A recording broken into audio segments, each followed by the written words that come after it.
नमस्कार, मैं हरि। आप देख रहे हैं डिजिटल न्यूज झारखंड। आज जानते हैं झारखंड के प्रमुख खबरों के बारे में। इससे पहले से छोटी सी निवेदन के वीडियो को एक लाइक अवश्य कर दें। आपका लाइक करना ही हमारा मेहनत का फल होता है। झारखंड व छत्तीसगढ़ में अगले 2 दिनों तक तेज हवाओं के साथ भारी बारिश अलर्ट जारी। आपको बता दोस्तों कि बंगाल की खाड़ी में निम्न दबाव के कारण झारखंड में अगले 2 दिनों तक भारी बारिश की संभावना, इसे लेकर मौसम विभाग ने अलर्ट जारी कर दिया है। आपको बता दूं कि विभाग के मौसम वैज्ञानिक अभिषेक आनंद ने बताया है कि बंगाल की खाड़ी में उत्पन्न निम्न दबाव का असर झारखंड और छत्तीसगढ़ में अगले 2 दिनों तक देखने को मिलेगा। इस निम्न दबाव के कारण राज्य के अधिकांश जिलों में अच्छी बारिश होने की संभावना जताई गई है। मौसम विभाग द्वारा जारी चेतावनी में बताया गया है कि राज्य में सभी लोग अपने घरों में रहें। अगले 2 दिनों तक राज्य में तेज गर्जन, वज्रपात और तेज हवाओं के साथ भारी बारिश होने की संभावना है। इन दिनों राज्य के सभी नागरिक पेड़ के नीचे न रहें, बिजली के खंभों से दूर रहें, किसान अपने खेतों में न जाएं, पशुओं का ख्याल रखें ताकि जान माल का नुकसान ना हो।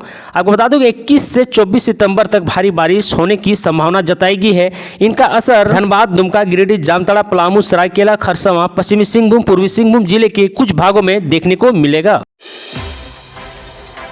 वहीं शिक्षकों को लेकर एक बड़ी खबर आ रही है। धनबाद के बीबीएमकेयू में 300 संविदा शिक्षकों की होगी नियुक्ति। आपको बता दूं कि विनोद बिहारी महतो कोयलांचल विश्वविद्यालय के अधीन धनबाद व बोकारो अंगभूत कॉलेजों में करीब 300 कॉन्ट्रेक्चुअल घंटी आधारित शिक्षकों की नियुक्ति की जाएगी। जल्द ही नियुक्ति प्रक्रिया शुरू होगी। इसको लेकर विवि में तैयारी शुरू हो गई है। इन जिलों में सभी 10 अंगभूत कॉलेजों में शिक्षकों की नियुक्ति पदों के अनुसार वैकेंसी जारी की जाएगी। कॉलेज में शिक्षकों की कमी को देखते हुए विवि प्रशासन ने यह निर्णय लिया है कि विवि में 2018-19 के दौरान भी विभिन्न विषयों के 2 बार करीब 250 कॉन्ट्रेक्चुअल शिक्षकों की नियुक्ति के लिए आवेदन आमंत्रित किए गए थे। उस दौरान विवि को 1000 से अधिक आवेदन मिले थे, लेकिन कई कारण थे तब नियुक्ति प्रक्रिया आगे नहीं बढ़ पाई थी। लेकिन अब आवेदन दे चुके अभ्यर्थी को विवि प्रशासन राहत देने की मूड में है। ऐसे अभ्यर्थियों को अब अलग से आवेदन देने की जरूरत नहीं होगी। इन सभी अभ्यर्थियों को नियुक्ति प्रक्रिया में शामिल किया जाएगा। अभी इनकी तारीख की घोषणा नहीं की गई है, पर बहुत ही जल्द इनकी अनाउंसमेंट होने वाली है। तो इधर से एक और बड़ी खबर आ रही है कि जल सत्याग्रह पर बैठी कांग्रेस विधायक दीपिका पांडे कहा कि मेरी मांग पूरी करो, नहीं तो मैं नहीं उठूंगी। आपको बता दूं झारखंड में कांग्रेस विधायक दीपिका पांडे ने गोड्डा में जल सत्याग्रह पर बैठ गई है। उन्होंने कहा है कि जब तक मेरी मांग पूरी नहीं होती तब तक मैं यहां से नहीं जाऊंगी। आपको बता दोस्तों कि झारखंड की सियासत किसी न किसी कारण से हमेशा सुर्खियों में रहती है। ताजा मामला हंगमा विधानसभा क्षेत्र की, जहां कांग्रेस विधायक दीपिका पांडे ने अचानक सड़क पर पानी पर बैठकर धरना देने लगी। लोगों को मना और मनोबल के बावजूद मानने को तैयार नहीं थी। सबने हैरान की बात यह थी कि वह सरकार को घेरने के बजाय भाजपा सांसद निशिकांत दुबे पर भड़क गई और खरी खोटी सुना दी। उन्होंने कहा कि जब तक मेरी मांग नहीं मानी जाती है तब तक मैं पानी में सत्याग्रह करती रहूंगी।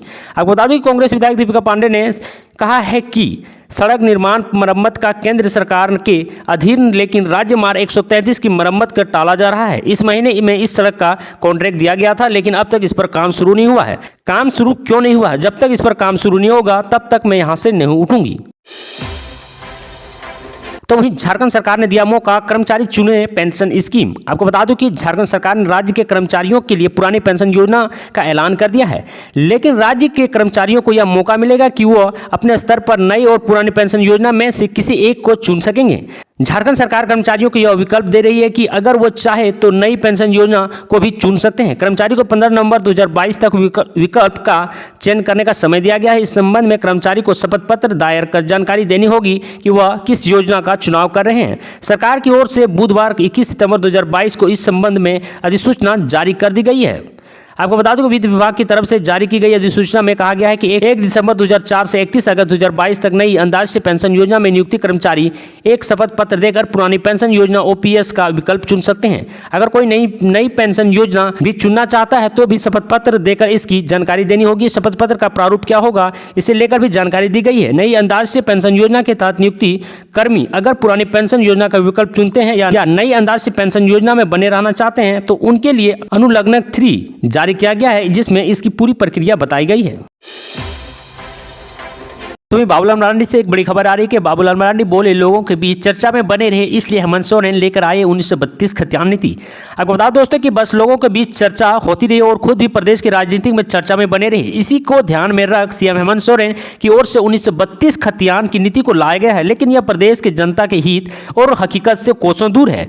आपको बता दूं कि बगैर नियोजन नीति के 1932 खतियान का आखिर क्या औचित्य रह जाता है। आपको बता दूं कि यह बातें प्रदेश के पूर्व सीएम और भाजपा के वरिष्ठ नेता बाबूलाल मरांडी ने दैनिक जागरण से विशेष बातचीत के दौरान कही है। बाबूलाल जामताड़ा के बिंदा पाथर में आयोजित एक सभा में शामिल होने आए थे। इसी में पूर्व वे जामताड़ा के गायछान मोहल्ले में स्थित भाजपा कार्यकर्ता के आवास पर एक निजी कार्यक्रम के दौरान पहुंचे थे। आपको बता दूं कि इस दौरान जब बाबूलाल से पूछा गया क्या भाजपा सत्ता में आई तो क्या पार्टी 1932 खतियान का समर्थन करेगी, इसे जवाब में उन्होंने कहा कि जो भी प्रदेश की जनता के हित में होगा वह पार्टी और पार्टी नेतृत्व तय करेगा। भाजपा हमेशा से ही जनता के हित सर्वोपरि मानकर कार्य करती है। उन्होंने हेमंत सोरेन के 32 महीने के कार्यकाल को लूट काल करार दिया है। जब से हेमंत सोरेन का सत्ता में आई है, प्रदेश में खनन माफिया और बिचौलियों का बोलबाला बढ़ गया है। पूरे प्रदेश में कोयला, बालू और पत्थर की लूट मची है। यह पूरे प्रदेश की जनता देख रही है। यह सरकार लूट खसोट के तंत्र को बढ़ावा देने में जुटी है। ऐसे ही झारखंड की तमाम बड़ी खबरों को जानने के लिए चैनल को लाइक एंड सब्सक्राइब अवश्य कर लें। आज के लिए इतना ही। जय हिंद, जय भारत, धन्यवाद।